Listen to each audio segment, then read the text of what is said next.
South Indian cinema ఇండస్ట్రీలో ఒకప్పుడు most promising heroine గా హల్చల్ చేసిన త్రిషా కృష్ణన్ 2000 సంవత్సరంలో జోడీ సినిమాతో తమిళ సినిమాల్లోకి అడుగుపెట్టి మౌనం పిసియాదే, వర్షం, నువ్వొస్తానంటే నేనొద్దంటానా వంటి బ్లాక్ బస్టర్లతో అభిమానుల హృదయాల్లో చెరగని ముద్ర వేసింది. 20 ఏళ్లు దాటిన కెరియర్లో ఎన్నో ఒడిదుడుకులు ఎదుర్కొన్నా తనకంటూ ఓ ప్రత్యేక ఫ్యాన్ బేస్ ను సృష్టించుకొని ఇప్పటికీ క్రేజ్ తగ్గకుండా ఉండటం త్రిష స్పెషాలిటీ. కెరియర్ డౌన్ అయినప్పుడల్లా కొత్త చిత్రాలతో మళ్లీ రీబౌండ్ అవుతూ తన సత్తా చాటుతోంది. తాజాగా కమల్ హాసన్ మరియు దిగ్గజ దర్శకుడు మణిరత్నం కాంబినేషన్ లో వచ్చిన థగ్ లైఫ్ చిత్రంలో త్రిష కీలక పాత్రలో నటించింది.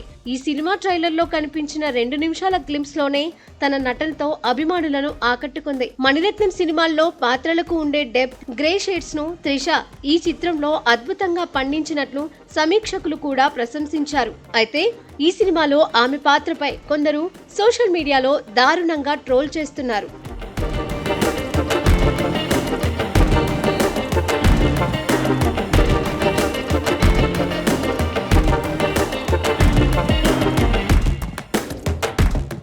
థగ్ లైఫ్ రిలీజ్ అనంతరం త్రిష పాత్రపై సోషల్ మీడియాలో విమర్శలు, ట్రోల్స్ మొదలయ్యాయి. కొందరు ఆమె పాత్రను యూజ్లెస్ అంటూ విమర్శించగా, మరికొందరు ఆమె నటన, పాత్ర ఎంపికపై నెగిటివ్ కామెంట్స్ చేశారు.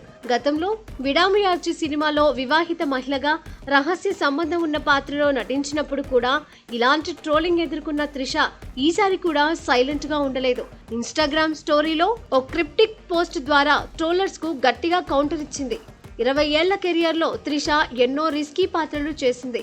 వర్షం రీరిలీజ్ సక్సెస్ కూడా ఆమె క్రేజ్ ను చాటుతుంది. ఇప్పుడు థగ్ లైఫ్ తో మళ్లీ ఫోకస్ లోకి వచ్చిన త్రిష ట్రోలింగ్ ను పట్టించుకోకుండా తన నటనతో వైవిధ్యమైన పాత్రలతో ముందుకు సాగుతోంది. రాబోయే రోజుల్లో కమల్ హాసన్ తో మరో ప్రాజెక్ట్ లోనూ కనిపించనుంది. థగ్ లైఫ్ లో ఆమె పాత్ర గురించి ట్రోలర్స్ ఏమన్నా, సినిమా చూసిన అభిమానులు మాత్రం త్రిష మళ్లీ మెరిసింది అని పొగిడేస్తున్నారు. 20 ఏళ్ల కెరియర్ లో ఇంకా క్రేజ్ తో ధైర్యంగా ముందుకు సాగుతున్న త్రిష సౌత్ సినిమాకు ఓ ఆదర్శంగా నిలుస్తోంది.